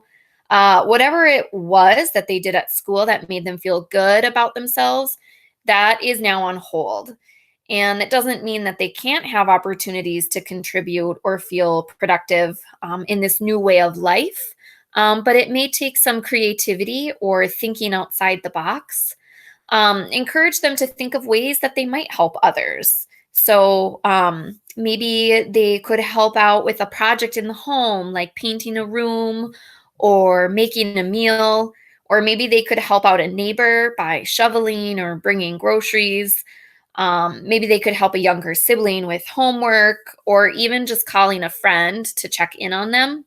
Whatever it might be, your teen will feel better about it if it's something they're choosing to do. So kind of having that conversation with them and trying to help encourage them to think of something that would be meaningful to them. So, moving into a conversation about healthy connection. So, I mentioned social media a little bit earlier. And as we know, social media can be a tool to help people connect, but it can also be very, very scary and detrimental to teens' mental health. As human beings, we are hardwired for connection. We are pack animals. And so, we really do need to feel connected with other people to be at our optimal state of mental health. And so, although we are in a time of social distancing, we don't want this to be a time of social disconnection. And teens, children, adults, all of us, we are all craving social connection right now. And social media often seems like the easiest way to find connection when we are at home. So it makes sense that teens are going to jump on their phones to social media to try to find connection. But as we know, a lot of social media is really pretty surface level connection. And it is also, unfortunately, designed in a way that typically leaves kids and teens and adults feeling worse than before they logged on. For any of us who have ever gone on social media at any point in our life, we may understand a little bit about what this feels like, right? We know that while going on social media may be an opportunity to connect with some friends or to see what's going on in our worlds, in the world around us, it can also remind us of what we're missing out on or what we perceive to be missing out on, and can also make us feel inadequate by comparison, even though we know that most of what is posted on social media is not always real or genuine or accurate. So, for a teenager who is already operating at a heightened emotional state and also developing their identity, These experiences can have a significant impact on that developing identity and self-esteem and overall mental health. So if social media makes teens feel worse, then why do they keep logging back on? Um, it's because platforms like Facebook and Instagram, Snapchat, TikTok, they are all specifically designed with the intention to keep people coming back, to foster an addiction, essentially, to social media. So the like feature is another tactic that social media platforms use to keep teens hooked on coming back. Everyone feels good when someone likes their picture or their post. And so teens are going to keep coming back in an effort to kind of get that boost, that good feeling boost when they see that someone's liked a post or a picture of theirs. And of course, social media platforms also target that teens' fear of missing out. And so when kids are not on social media, they feel like maybe they're missing out on something. Unfortunately, there's also the pain and rejection that comes along with missing out or not getting the likes that other people are getting. Or worse, the pain and rejection that comes if somebody is making hurtful comments. And so unfortunately, when teens are feeling insecure or socially rejected, they're still likely to log on to social media because all of those other factors are at play, and they are continuing to seek that connection and approval that we all crave. So this is not to say to never allow your teen to use social media. However, it is important to be mindful about how much time they are using social media and then what kind of experiences they are having on it.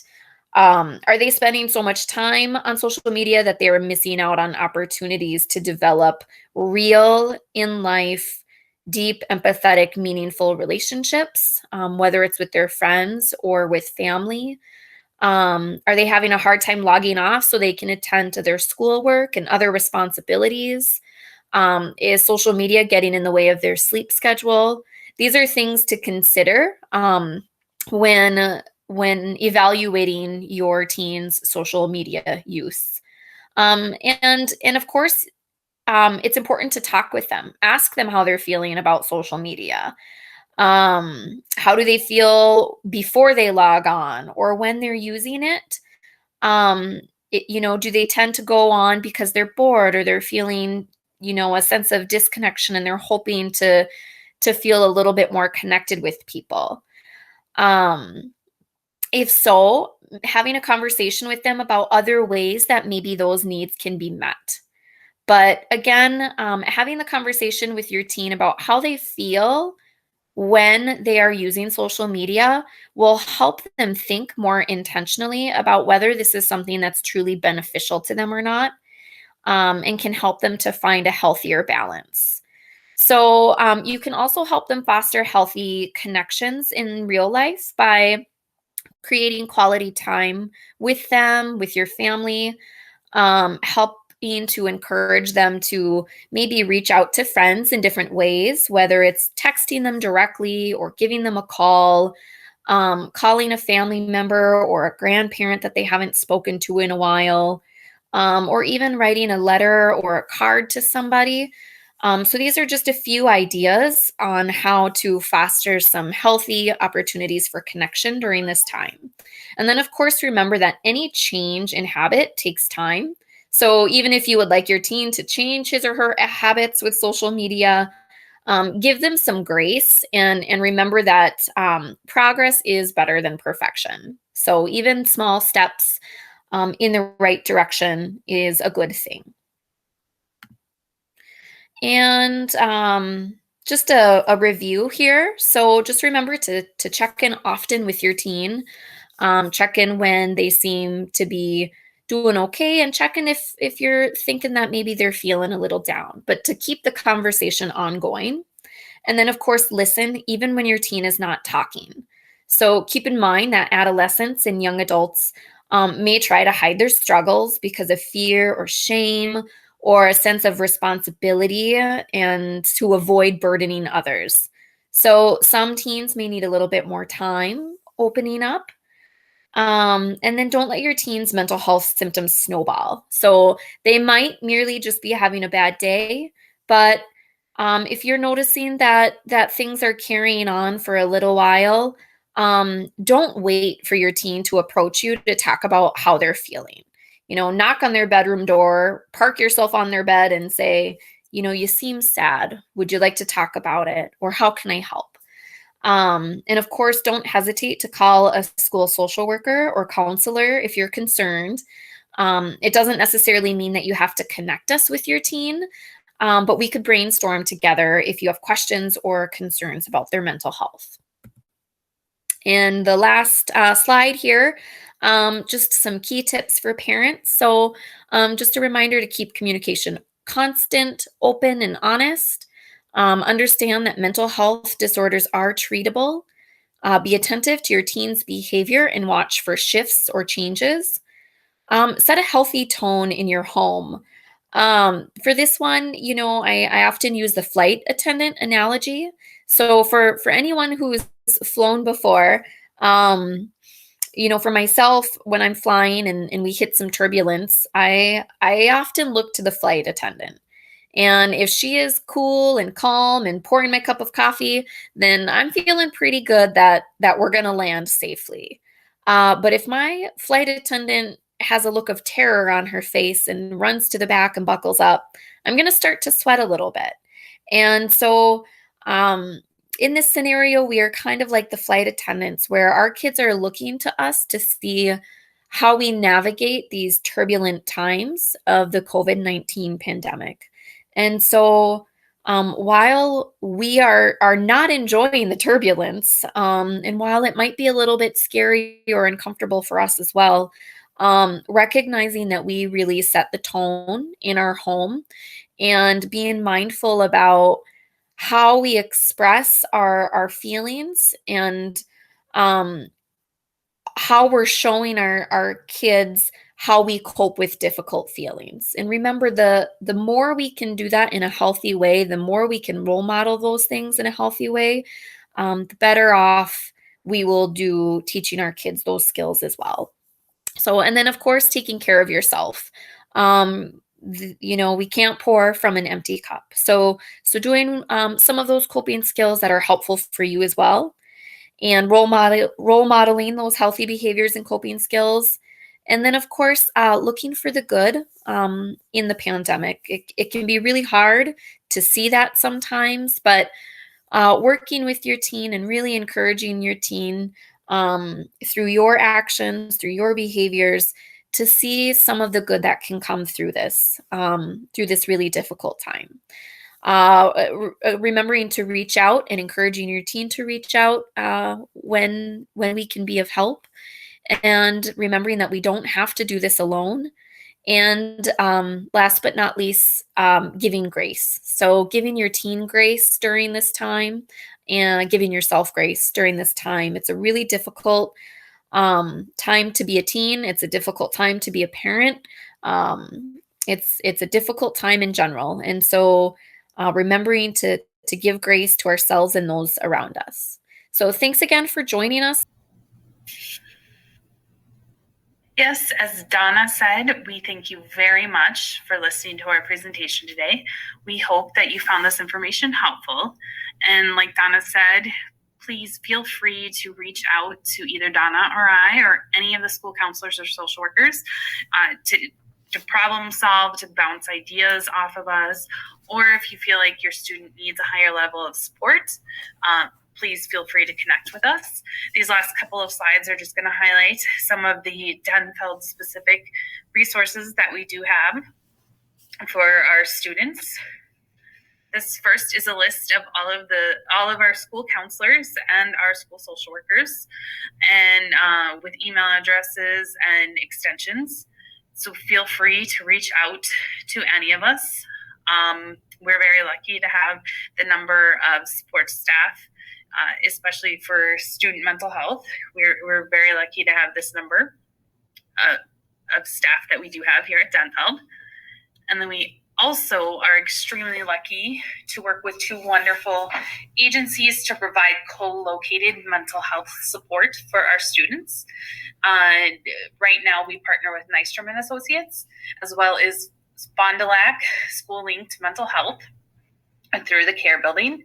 So these are therapists that work with teens and their families to address emotional behavior or social issues that may be interfering in the student's ability to function successfully, either in school, at home, or in the community. These services are billed through your health insurance or medical assistance. All services are confidential. That means that although the therapist, when we're in session, although they are officed here at Denfeld for convenience, they are in no way connected with Denfeld. They are a completely separate agency, so we do not share records with each other. They do not give us information about what your teenager talks about in therapy sessions unless there is a signed release of information. So there's no worries that information will be inappropriately shared. And currently, services are being offered virtually. Nystrom's is offering some in-person services, not at Denfeld, unfortunately, at this time, but they are offering some in-person therapy at their main office location. If this is something that you feel like your teen could benefit from, or you have questions about the co-located mental health therapist, feel free to reach out and connect with any school counselor or school social worker, and we can either start the referral process or answer any questions that you may have. And just a final note to say thank you again. We know that this presentation got a little long, but it was all information that we thought would be helpful to you as the parents, guardians, and supportive adults in your child's life. And reach out and connect if we can support, answer questions, just listen. We're here for your teen and for you through this difficult time. And we will see you next time. Thank you.